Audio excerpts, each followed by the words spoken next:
ओम नमः शिवाय। जय शिव शंभु, जय भोलेनाथ, जय माता पार्वती की। उम्मीद है आप सब अच्छे होंगे और देवाधिदेव महादेव से मैं प्रार्थना करूंगा कि वे सदैव अपनी कृपा दया दृष्टि आपके और आपके परिवार पे हमेशा बनाए रखें।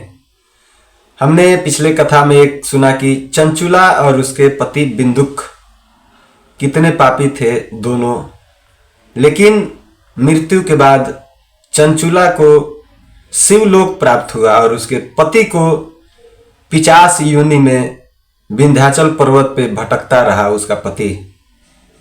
और शिव पुराण, उसकी पत्नी ने चंचुला जिसका नाम था, जो शिव पुराण की कथा सुनी तो उसे शिवलोक प्राप्त हुआ, लेकिन उसका पति का ऐसा कोई भाग्य नहीं हुआ या ऐसी कोई उसे समय नहीं मिला कि वो अपने जीवन में कभी शिव पुराण का कथा का श्रवण कर सके।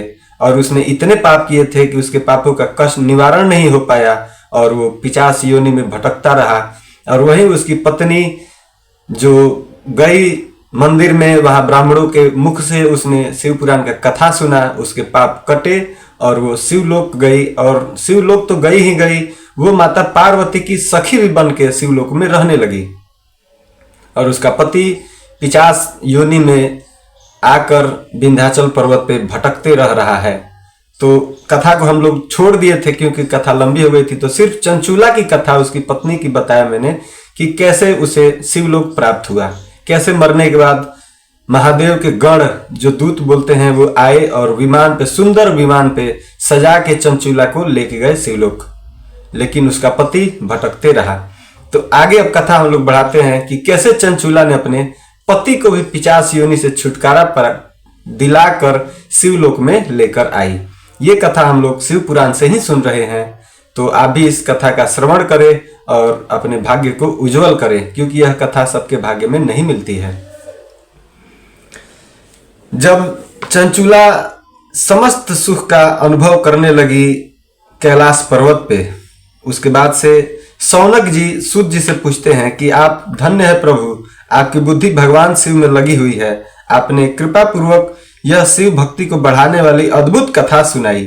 जो चंचुला की थी वह कथा सूत जी सुनाए थे सौनक जी को, वही कथा मैं आपको सुना रहा हूं। तो जब चंचुला चली गई शिवलोक में तो सौनक जी बोलते हैं कि हे महाभाग सूत जी, आप धन्य हैं, आपकी बुद्धि भगवान शिव में हमेशा लगी रहती है, आपने कृपा पूर्वक यह शिव भक्ति को बढ़ाने वाली अद्भुत कथा सुनाई। हे महामते, सदगति प्राप्त करने के बाद वहां जाकर चंचुला ने क्या किया और उसके पति का फिर आगे क्या हुआ, यह सब कथा वृतांत विस्तार से हमें बताइए। सौनक जी फिर आगे सूत जी से पूछते हैं कि चंचुला तो चली गई शिवलोक, आगे शिवलोक जाने के बाद वो क्या की और उसके पति का आगे क्या हुआ, ये कथा विस्तार से बताएं। तो यही कथा सूत जी सुनाते हैं कि हे सौनक, एक दिन परम आनंद में निमग्न हुई चंचुला ने उमा देवी के पास जाकर प्रणाम किया और दोनों हाथ जोड़कर वह उनकी स्तुति करने लगी।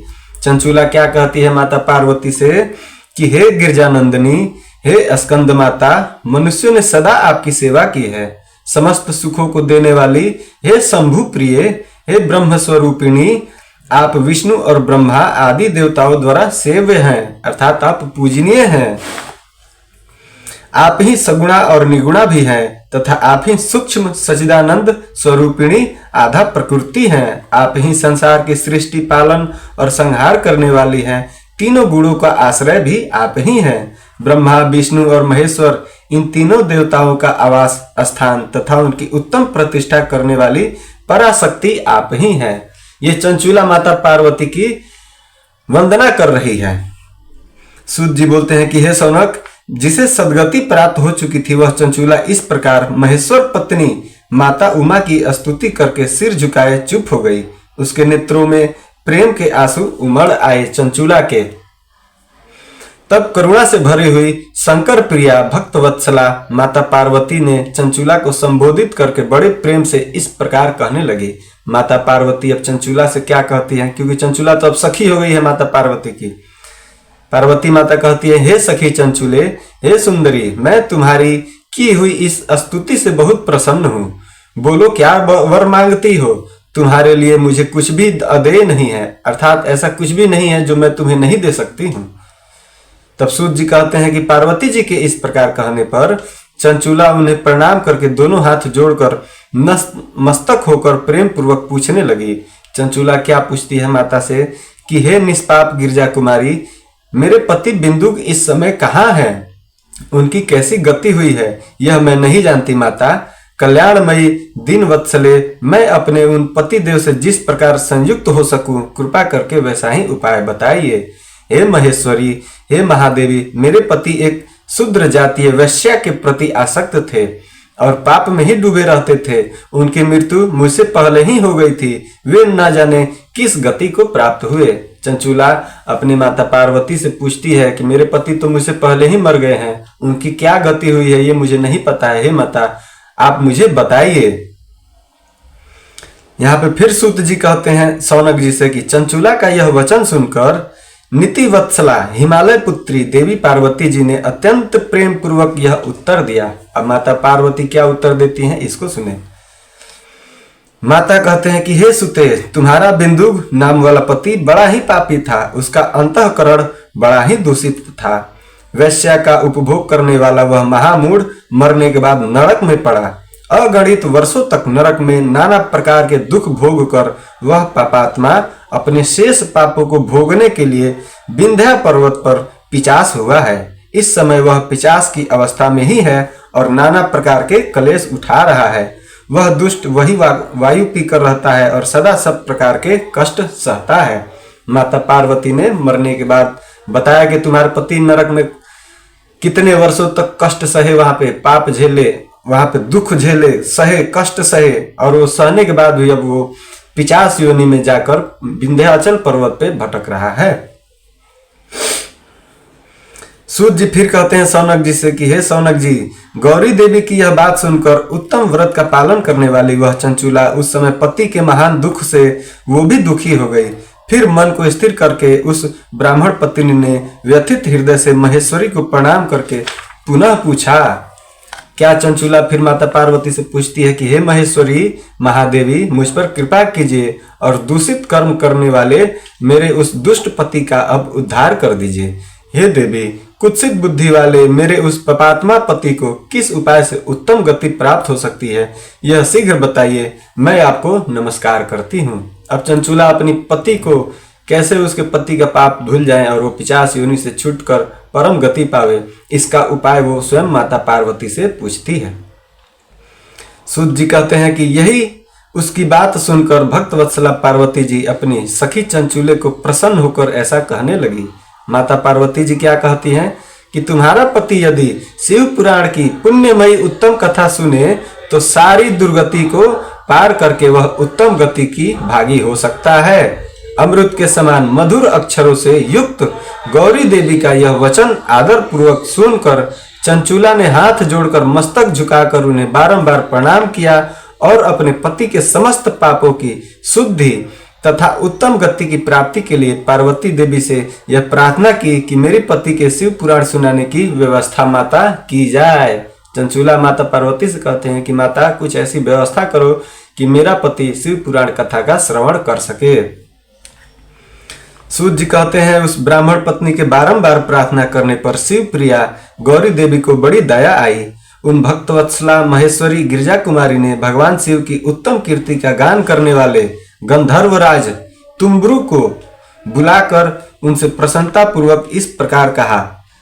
देखिए, शिव भक्त एक थे जो गंधर्वराज तुम्ब्रु नाम था उनका, उनको बुलाकर माता पार्वती जी कहती हैं कि मेरे मन की बातों को जानकर मेरे अभिष्ट कार्यों को सिद्ध करने वाले तथा शिव में प्रीति रखने वाले तुम्ब्रो, मैं तुमसे एक बात कहती हूँ, तुम्हारा कल्याण हो। तुम मेरे इस सखी के साथ शीघ्र ही विंध्या पर्वत पर जाओ। वहां एक महाघोर और भयंकर पिचास रहता है, उसका वृतांत तुम आरंभ से ही सुनो। मैं तुमसे प्रसन्नता पूर्वक सब कुछ बताती हूँ।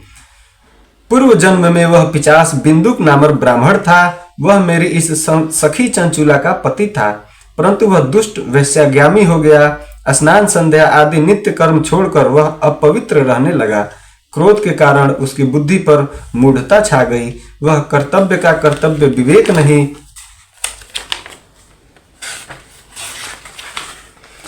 नहीं कर पाता था अभक्षण सज्जनों के से द्वेष और दूषित वस्तुओं का दान लेना, यही उसका स्वाभाविक कर्म बन गया था। वह अस्त्र शस्त्र लेकर हिंसा करता, बाएं हाथ से खाता, दीनों को सताता और क्रूरता पूर्वक पराये घरों में आग लगा देता था।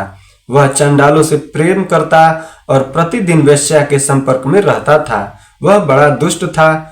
उस पापी ने अपने पत्नी का भी परित्याग कर दिया था और वह दुष्टों के संग में निरत रहता था। उसने वेश्या के कुसंग से अपने सारे पुण्य नष्ट कर लिए और धन के लोभ से अपनी पत्नी को भी निर्भय करके व्यभिचारिणी बना डाला था। वह मृत्युपरांत दुराचार में ही फंसा रहा। फिर समय आने पर उसकी मृत्यु हुई। वह पापियों के भोग स्थान घोर यमपुर में गया और वहां बहुत से नरकों को भोग कर वह दुष्ट आत्मा इस समय विंध्या पर्वत पर पिशाच बना हुआ है। वहीं पर वह दुष्ट पिशाच अपने पापों का फल भोग रहा है। यह तुम्बरू से माता पार्वती सारी कथा सुना रही हैं। वह मृत्युपरांत दुराचार में ही फंसा रहा। फिर समय आने पर उसकी मृत्यु हुई और बहुत से नरक को भोग कर वह विंध्या पर पिशाच बन के उसका फल भोग रहा है। फिर कहती हैं कि तुम उसके आगे यत्न पूर्वक शिव पुराण की उस दिव्य कथा का प्रवचन करो जो उस परम पुण्यमयी तथा समस्त पापों का नाश करने वाली है। उत्तम शिव पुराण की कथा श्रवण से उसका हृदय शीघ्र ही समस्त पापों से शुद्ध हो जाएगा और वह प्रेत योनि का परित्याग कर देगा। दुर्गति से मुक्ति होने पर उस बिंदुक नामक पिशाच को मेरी आज्ञा से विमान पर बिठाकर तुम भगवान शिव के समीप लेकर आओ, ऐसा आदेश देती है माता पार्वती। सूत जी कहते हैं कि हे सौनक, महेश्वरी उमा के इस प्रकार आदेश देने पर गंधर्वराज तुम्बरू मन ही मन बड़े प्रसन्न हुए और उन्होंने अपने भाग्य की सराहना की। तत्पश्चात उस पिशाच की सती साध्वी पत्नी चंचूला के साथ विमान पर बैठकर नारद के प्रिय मित्र थे तुम्बरू, वह वेग पूर्वक अर्थात तेज गति से विंध्याचल पर्वत पर गए जहां वह पिशाच रहता था। देखिए उस बिंदु का भी कैसे उसकी पत्नी ने उसके सारे पापों को नष्ट करवाती है शिव महापुराण के कथा श्रवण करवा के। वहां उन्होंने उस पिशाच को देखा। उसका शरीर विशाल था और उसकी ठोड़ी बहुत बड़ी थी। वह कभी हंसता, कभी रोता, कभी उछलता था। उसकी आकृति बड़ी विकराल थी। भगवान शिव की उत्तम कीर्ति का गान करने वाले महाबली तुम्बरू ने उस अत्यंत भयंकर पिशाच को बलपूर्वक पांसों द्वारा बांध लिया। तुम्बरू ने उस पिशाच जो बिंदुक था, चंचूला का पति, उस पिशाच को बलपूर्वक पहले तुम्बरू ने उसे बांधा ताकि वो भागे नहीं और पूरी कथा श्रवण कर सके। उसके बाद तुम्बरू ने शिव पुराण की कथा बांचने का निश्चय करके महोत्सव युक्त स्थान और मंडप आदि की वहां पे रचना की। इतने में ही संपूर्ण लोकों में बड़े वेग से यह प्रचार हो गया कि देवी पार्वती की आज्ञा पाकर एक पिशाच का उद्धार करने के उद्देश्य से शिव पुराण की उत्तम कथा सुनाने के लिए तुम्बरू विंध्या पर्वत पर गए हैं। तब तो उस कथा को सुनने के लोभ से बहुत से देवता और ऋषि भी शीघ्र वहीं जाकर पहुंच गए। जैसे उन्हें पता लगा कि तुम्बरू शिव पुराण कथा का श्रवण करवा रहे हैं, वो भी एक पिशाच को उस योनि से छुड़ाने के लिए, उसके पापों को नष्ट करवाने के लिए, तो जितने ऋषि मुनि थे सब लोग वह कथा सुनने के लिए विंध्याचल पर्वत पर वो लोग भी पहुंच गए। आदर पूर्वक शिव पुराण सुनने के लिए आए हुए लोगों का उस पर्वत पर बड़ा अद्भुत और कल्याणकारी समाज जुट गया। तत्पश्चात तुम्बरू ने उस पिशाच को पासों से बांधकर आसन पर बिठाया और हाथ में वीणा लेकर गौरीपति की कथा का गान आरंभ कर दिया। महामात्म्य सहित पहली अर्थात प्रथम संहिता से लेकर 7वीं संहिता तक शिव पुराण की कथा का उन्होंने स्पष्ट वर्णन किया उस पिशाच के सामने। 7 संहिता वाले शिव पुराण का आदर पूर्वक श्रवण करके वे सभी श्रोता पूर्णतः कृतार्थ हो गए। उस परम पुण्यमय शिव पुराण को सुनकर उस पिशाच ने अपने सारे पापों को धोकर पैशाचिक शरीर को त्याग दिया। शीघ्र ही उसका रूप दिव्य हो गया। अंग कांति गौरव वर्ण की हो गई।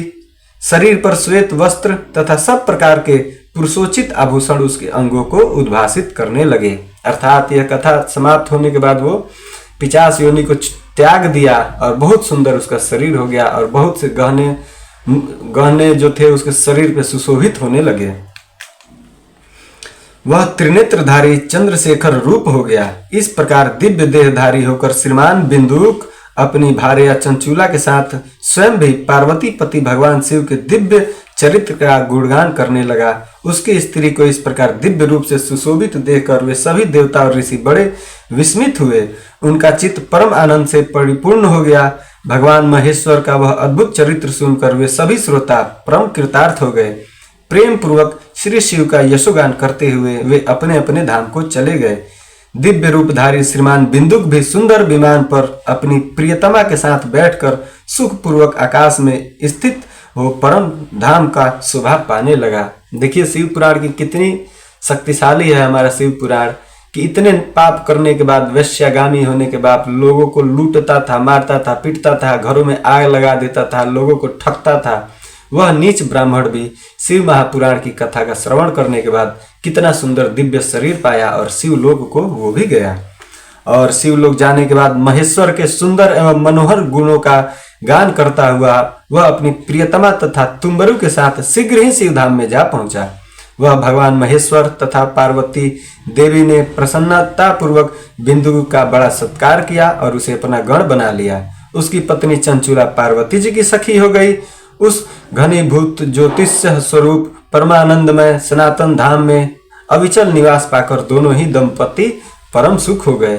यह उत्तम इतिहास मैंने इसलिए सुनाया जो पापों का नाश करने वाला, उमा महेश्वर को आनंद देने वाला, अत्यंत पवित्र तथा उनमें भक्ति बढ़ाने वाला है।